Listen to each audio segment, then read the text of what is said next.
he dedicated his life to the service of the Lord and humanity, becoming one of the most influential religious figures of our time. Before we begin, please subscribe to show your support.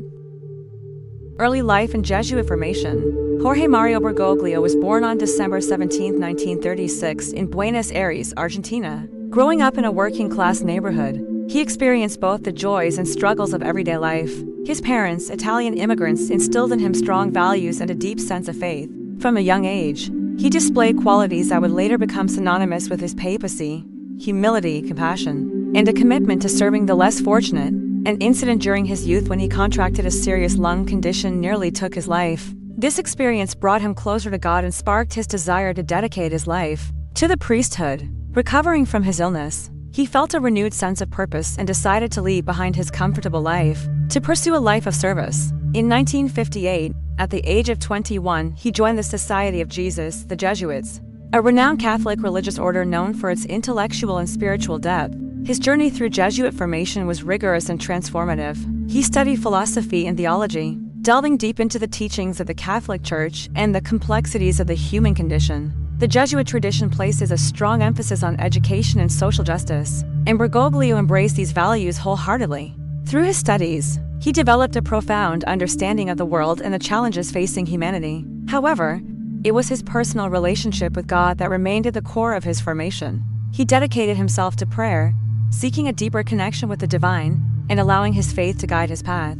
Years of service. The years that followed were marked by dedication and service. He taught at a Jesuit school, sharing his knowledge and inspiring young minds to seek truth and compassion. He also engaged in pastoral work, serving the spiritual needs of the community and reaching out to those on the margins. As he progressed through the ranks of the church, he held various positions, each contributing to his growth as a leader and his understanding of the church's role in the world. Notably, he served as a provincial superior of the Jesuits in Argentina from 1973 to 1979, demonstrating his ability to lead and govern. Throughout these years, he continued to grow in his relationship with God, deepening his spiritual life and seeking guidance in prayer and reflection. His commitment to simplicity and humility never wavered, even as he ascended to higher positions of authority. Archbishop of Buenos Aires.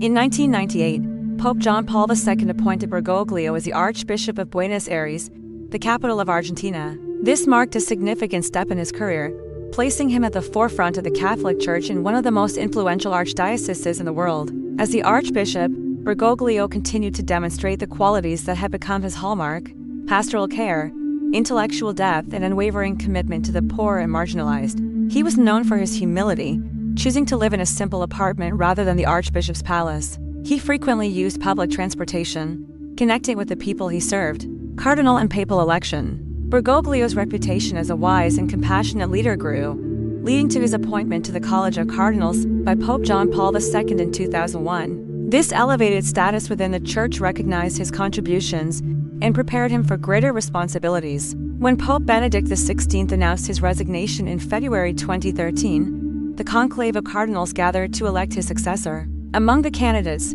Cardinal Bergoglio stood out, impressing the cardinals with his humility, intelligence, and progressive views. On March 13, 2013, after a papal conclave that lasted only a few days, Cardinal Bergoglio was elected as the 266th Pope of the Roman Catholic Church.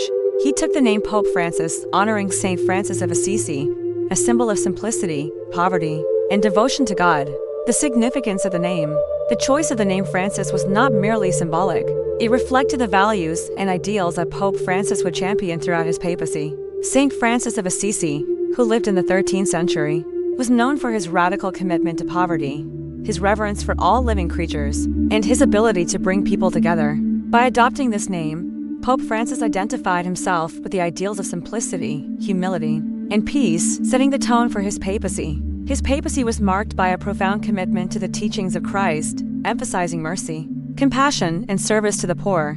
He called for a church that was more inclusive and compassionate, reaching out to those on the margins and challenging the church to address global issues, such as poverty, inequality, and environmental degradation.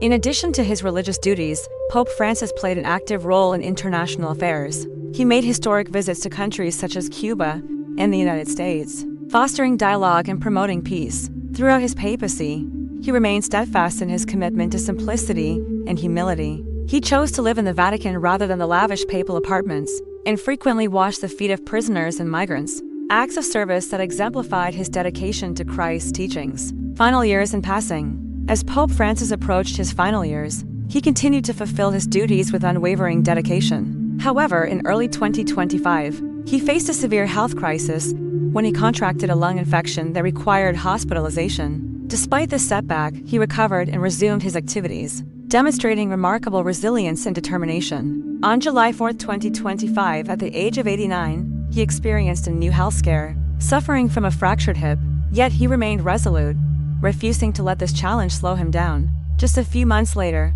on December, he faced another significant health obstacle, enduring a cardiac arrest that resulted in a stay in the hospital. Although he appeared frail upon his return to the Vatican, he continued to carry out his duties with quiet dignity. Tragically, on April 21, 2025, Pope Francis passed away after suffering a stroke. His passing marked the end of a remarkable papacy that had touched the hearts and minds of millions around the world. The announcement and reactions. The news of Pope Francis's passing spread quickly, sending ripples of sadness and reflection across the globe. People from all walks of life, regardless of their religious affiliations, came together to mourn the loss of a leader who had inspired hope and compassion. Flags were lowered to half-staff and a hush fell over St. Peter's Square as the announcement echoed through the ancient stones. Funeral rites and legacy. The funeral of Pope Francis was a solemn and deeply moving event that drew world leaders, diplomats, and countless pilgrims to Vatican City. The atmosphere was one of profound reverence and shared grief. During the funeral mass, eulogies were offered, celebrating the life and legacy of a man who had dedicated his entire life to service and humility. His body was laid to rest in the grotto beneath St. Peter's Basilica, joining the remains of his predecessors and other revered saints. A man of the people. In the tapestry of history, Pope Francis's legacy will be remembered as a beacon of humility and compassion. He wasn't just a religious leader.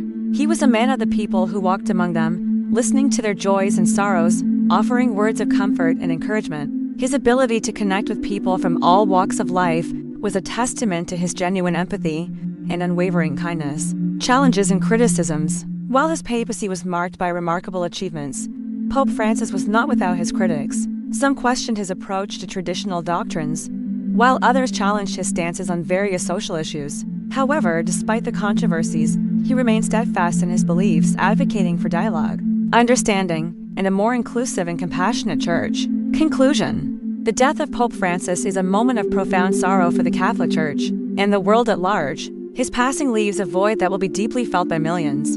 However, his legacy of humility, compassion, and unwavering service to humanity will continue to inspire generations to come. As we bid farewell to this extraordinary leader, we are reminded of the enduring power of faith, the importance of social justice, and the transformative impact one person can have on the world. Thank you for watching. If you enjoyed this video, please subscribe and share it with your friends. And if you would like to learn more about the life and teachings of Pope Francis, we highly encourage you to check out our other videos on his life and ministry.